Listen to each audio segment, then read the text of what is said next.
नमस्कार, मैं हूं अंकुर और आप देख रहे हैं सत्यहिंदी.com। एक नजर डालते हैं अब तक की सुर्खियों पर। पाकिस्तान के हाथों विश्व कप में पहली हार क्या हुई कि भारत में एक वर्ग ने खिलाड़ी मोहम्मद शमी पर शर्मनाक हमले शुरू कर दिए, जिसके बाद अब उनके समर्थन में क्रिकेट बिरादरी से इरफान पठान, युजवेंद्र चहल, हरभजन सिंह, सहवाग और वीवीएस लक्ष्मण आए। इरफान पठान ने कहा कि मैं भी भारत बनाम पाकिस्तान मुकाबले का हिस्सा रहा हूं और हम हारे भी थे, लेकिन मुझे पाकिस्तान जाने के लिए कभी नहीं कहा गया। इरफान ने कहा कि मैं कुछ साल पहले के भारत के बारे में बात कर रहा हूं। इरफान ने कहा कि अब इस बकवास को रोकने की ज़रूरत है। इसके अलावा युजवेंद्र चहल ने कहा कि मुझे मोहम्मद शमी भैया पर गर्व है। मोहम्मद शमी पर हमले को लेकर एआईएमआईएम प्रमुख असदुद्दीन ओवैसी ने कहा कि मोहम्मद शमी को कल के मैच के बाद सोशल मीडिया पर टारगेट किया जा रहा है। ये दिखाता है कि मुसलमानों के खिलाफ कितनी कट्टरता और नफरत है। उन्होंने कहा कि क्रिकेट में या तो जीत होती है या हार। टीम में कुल 11 खिलाड़ी हैं, लेकिन टारगेट केवल एक मुस्लिम खिलाड़ी को किया जा रहा है। क्या बीजेपी सरकार इसकी निंदा करेगी?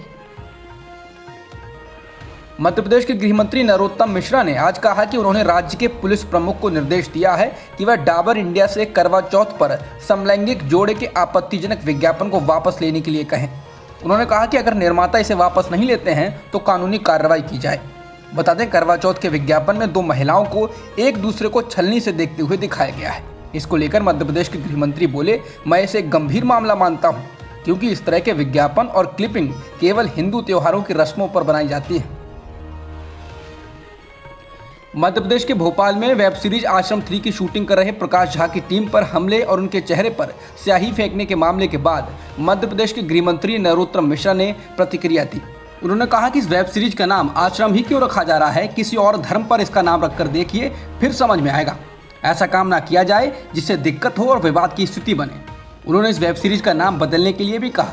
इसके साथ ही उन्होंने कहा कि सरकार नई गाइडलाइन जारी करने जा रही है। शूटिंग से पहले प्रशासन को स्क्रिप्ट दिखानी होगी, उसके बाद अनुमति लेकर ही इसकी शुरुआत करें। राज्यसभा सांसद और बीजेपी नेता सुब्रमण्यम स्वामी ने चीन को लेकर मोदी सरकार पर करारा हमला बोला है। स्वामी ने ट्वीट कर कहा कि मोदी सरकार लद्दाख और अरुणाचल की जमीन को चीन के हाथों खोती जा रही है। उन्होंने कहा कि इसके साथ ही भारत ने कई मित्र पड़ोसी देशों को भी चीन के साथ जाने दिया है। सुब्रमण्यम स्वामी ने भविष्य के और अधिक खतरों की ओर ध्यान खींचते हुए कहा कि पाकिस्तान और अफगानिस्तान जल्द ही कश्मीर में आतंकी युद्ध की तैयारी कर रहे हैं। ये सब मास्टर स्ट्रोक नहीं हो सकता है। फेसबुक पर नफरत फैलाने के मामले में चौंकाने वाली रिपोर्ट सामने आई है। इस पर नफरत फैलाने वाली पोस्टों को रोकने में नाकाम रहने और ऐसी पोस्टों पर चुनिंदा तरीके से कार्रवाई करने के आरोप तो पहले से ही लगते रहे हैं, लेकिन अब फेसबुक के आंतरिक सिस्टम पर ही गंभीर सवाल उठाए गए हैं। आरोप लगे हैं कि इसके आंतरिक सिस्टम उन पोस्टों को आगे बढ़ाते हैं जो नफरत फैलाने वाले हैं। यानी आप क्या देखना चाहते हैं या नहीं, इससे फर्क नहीं पड़ता। फेसबुक का आंतरिक सिस्टम आपको नफरत व भड़काऊ सामग्री परोसना शुरू कर देता है। फेसबुक के कर्मचारियों ने इस पर शोध किया था। नतीजे आए तो वे चौंक गए। उन्होंने पड़ताल करने के लिए आम यूज़र की तरह अकाउंट बनाए थे। उसमें पाया कि उन यूज़र अकाउंट पर फेसबुक ऐसी सामग्री देखने के लिए या फॉलो करने के लिए सुझाव दे रहा था, यानी परोस रहा था, जो नफरत, हिंसा और झूठी खबरों पर आधारित थी। इसमें से अधिकतर सामग्री पाकिस्तान के खिलाफ नफरत उगलने वाली और मुस्लिम विरोधी थी।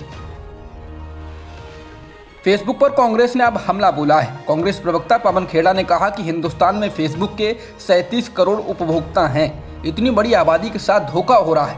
उन्होंने कहा कि फेसबुक कैसे एक विचारधारा को उन पर थोप रहा है। फेक न्यूज़ के माध्यम से एक माहौल बनाया जा रहा है जो कि सत्ताधारी पार्टी को माफिक है। इसके साथ ही उन्होंने कहा कि सरकार के संज्ञान में है कि फेसबुक बजरंग दल को खतरनाक संगठन मानता है। अभी तक इस संगठन के खिलाफ कार्रवाई क्यों नहीं हुई? महाराष्ट्र में उद्धव सरकार के कैबिनेट मंत्री नवाब मलिक और एनसीबी के बीच शह और मात का खेल चल रहा है। नवाब मलिक ने क्रूज ड्रग्स मामले में एनसीबी के खिलाफ मोर्चा खोला हुआ है, तो अब एनसीबी भी जोरदार जवाब देने की तैयारी में है।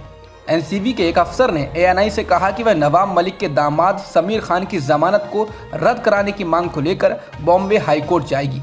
एनसीबी का कहना है कि समीर खान जमानत के नियमों का उल्लंघन कर रहे हैं। एनसीबी ने समीर खान को इस साल 13 जनवरी को ड्रग्स से जुड़े एक मामले में गिरफ्तार किया था। खान को 27 सितंबर को इस मामले में जमानत मिली थी। वह 8 महीने तक जेल में रहे थे। एनसीबी ने अपने मुंबई जोन के जोनल डायरेक्टर समीर वानखेड़े के खिलाफ विजिलेंस जांच के आदेश दिए हैं। बता दें कि समीर वानखेड़े आर्यन खान ड्रग्स मामले की जांच कर रहे हैं। रविवार को इस मामले में एक गवाह प्रभाकर सेल ने दावा किया कि समीर वानखेड़े की तरफ से आर्यन को छोड़ने के लिए 25 करोड़ रुपए की मांग की गई, जिसमें से 8 करोड़ वानखेड़े को मिलने थे। इसके बाद से ही महाराष्ट्र सरकार के कैबिनेट मंत्री नवाब मलिक ने समीर वानखेड़े पर हमले तेज कर दिए। एनसीबी के उप महानिदेशक ज्ञानेश्वर सिंह ने इंडिया टुडे को बताया कि वे वानखेड़े के खिलाफ लगे आरोपों की जांच की निगरानी कर रहे हैं। क्या वानखेड़े अपने पद पर बने रहेंगे? इस सवाल के जवाब में ज्ञानेश्वर सिंह ने कहा कि इस बारे में टिप्पणी करना जल्दबाजी होगा और अभी जांच शुरू ही हुई है। महाराष्ट्र सरकार के कैबिनेट मंत्री नवाब मलिक और एनसीबी के जोनल डायरेक्टर समीर वानखेड़े के बीच चल रहा घमासान और तेज हो गया है। नवाब मलिक ने सोमवार को एक जन्म प्रमाण पत्र ट्विटर पर पोस्ट किया है और दावा किया है कि ये समीर वानखेड़े का है। मलिक ने इस जन्म प्रमाण पत्र के जरिए दावा किया कि वानखेड़े ने अपनी नौकरी हासिल करने के लिए फर्जी दस्तावेजों का इस्तेमाल किया था। मलिक ने इसके कैप्शन में लिखा है, यहाँ से शुरू हुआ फर्जीवाड़ा। इस जन्म प्रमाण पत्र में लिखा है कि इसे बृहन मुंबई नगर पालिका यानी बीएमसी की ओर से जारी किया गया है।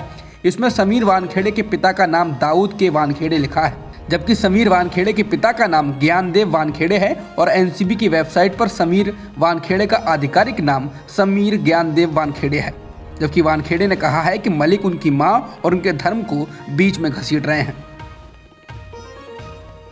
समीर वानखेड़े के जन्म प्रमाण पत्र को नवाब मलिक के द्वारा जारी किए जाने के बाद एनसीबी अधिकारी समीर वानखेड़े ने कहा कि वो बहुधार्मिक और सेक्युलर परिवार से ताल्लुक रखते हैं। वानखेड़े ने एक बयान जारी कर कहा कि मेरे पिता हिंदू हैं और मेरी मां मुसलमान थी। मेरे परिवार से जुड़े निजी कागजात ट्विटर पर पोस्ट करना निजता का हनन है। वानखेड़े ने कहा कि मुझे महाराष्ट्र के मंत्री नवाब मलिक के बदनाम करने वाले हमलों से दुखी हूं। एनसीबी अधिकारी समीर वानखेड़े ने आज विशेष एनडीपीएस अदालत के समक्ष हलफनामा दायर किया और कहा कि दुर्भावनापूर्ण इरादे के कारण उनको गिरफ्तारी का खतरा है। उन्होंने अदालत से इस मामले में अधिकारियों पर डाले जा रहे दबाव का संज्ञान लेने की मांग की और अदालत से उचित आदेश पारित करने का अनुरोध किया। इससे पहले वानखेड़े ने मुंबई पुलिस आयुक्त को डोंट अरेस्ट मी वाला पत्र लिखकर कानूनी कार्रवाई से सुरक्षा की मांग की थी। बता दें, एनसीपी नेता नवाब मलिक ने समीर वानखेड़े को लेकर कई खुलासे किए हैं। उन्होंने वानखेड़े के द्वारा फर्जी मामलों में लोगों को फंसाने का आरोप लगाया और कहा कि उनके पास इसके सबूत हैं। मलिक ने कहा है कि वानखेड़े 1 साल से अधिक नौकरी में नहीं रह पाएंगे। पंजाब के मुख्यमंत्री चरणजीत सिंह चन्नी ने कहा कि आज सर्वदलीय बैठक हुई, जिसमें विधानसभा के विशेष सत्र को बुलाने के लिए सर्वसम्मति से फैसला किया गया। सीएम चन्नी ने कहा कि ऐसा हमने बीएसएफ के बढ़ते अधिकार क्षेत्र और 3 कृषि कानूनों को वापस लेने के लिए सरकार को मजबूर करने के लिए किया है। सीएम चन्नी बोले, भारत सरकार का ये फैसला संघवाद पर हमला है, जिसे बर्दाश्त नहीं किया जाएगा। यूपी विधानसभा चुनाव से पहले कांग्रेस महासचिव प्रियंका गांधी ने बड़ा ऐलान किया है। उन्होंने 10 लाख तक के इलाज को मुफ्त करने का ऐलान किया है।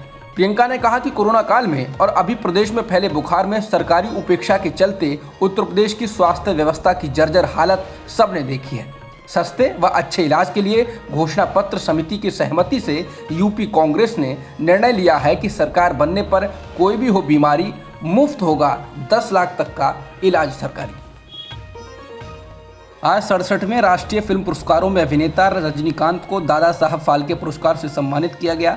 उनको उपराष्ट्रपति वेंकैया नायडू ने पुरस्कार से नवाजा। इसके अलावा कंगना रनौत को मणिकर्णिका और पंगा के लिए सर्वश्रेष्ठ अभिनेत्री का अवार्ड मिला, तो मनोज वाजपेयी को भोसले और धनुष को असुरान के लिए सर्वश्रेष्ठ अभिनेता का अवार्ड दिया गया। अब तक की खबरों में इतना ही। बाकी खबरों के लिए बने रहिए सत्यहिंदी.com के साथ। सत्य हिंदी का ऐप डाउनलोड करें गूगल प्ले स्टोर पर।